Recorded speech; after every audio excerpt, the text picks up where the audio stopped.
to have inner peace, we need to learn to live a simpler life.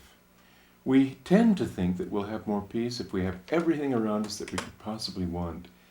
And so we get visions of how pretty this little bird would be on the mantelpiece and how lovely that little flower would be over there on the table by the chair, and how lovely that antique that we saw in Constantinople will look over here in the hallway. And little of this is fine, but as we add it and add it and add it, I've been in houses where you could hardly move around for all the little precious objects that the owners had.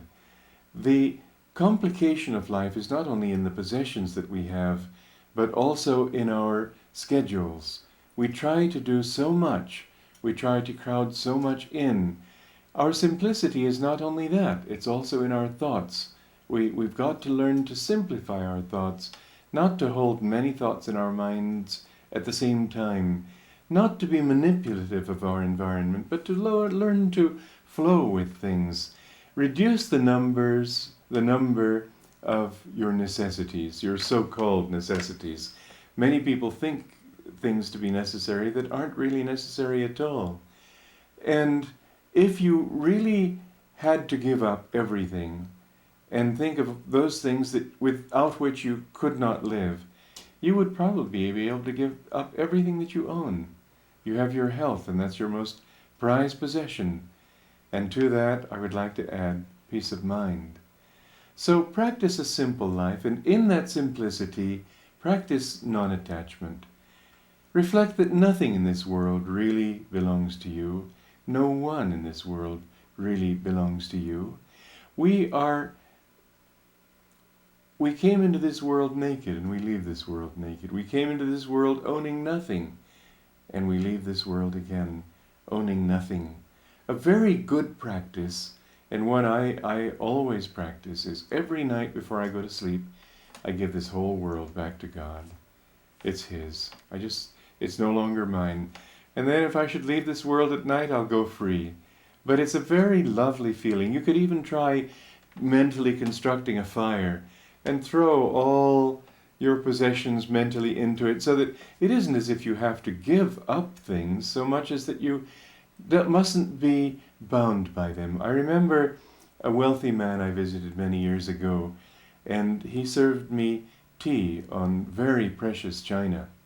I enjoyed the china. It was beautiful. But he didn't enjoy the china because he was worried about it being broken. All the time as the servant was bringing it into the living room, he was shouting at him not to trip over the rug, lay it down carefully. And then throughout the tea, he talked about how difficult it is to get trained servants who know how to appreciate the value of things and take care of them properly. At the end of the tea, again, as the servant took the tray back to the kitchen, he was following him. My host was following the servant with shouts as to how careful he should be, taking it back there and telling the cook to wash it properly.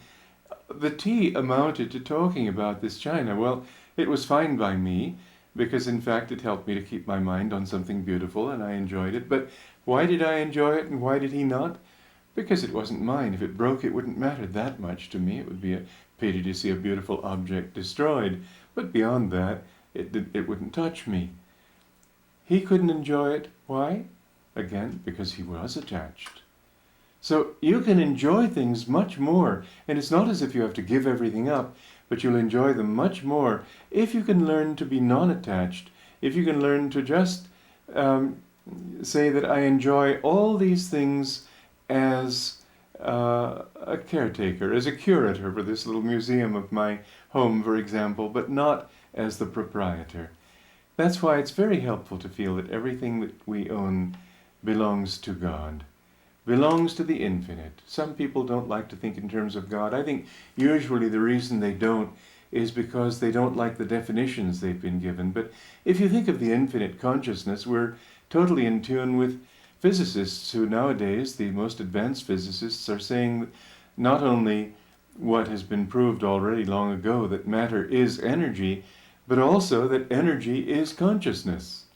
And so the great consciousness of this universe, let's feel that everything belongs to that. we belong to that.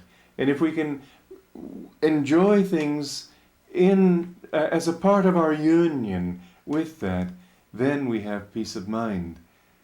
Lack of peace, loss of peace comes in when we begin to think in terms of I and mine.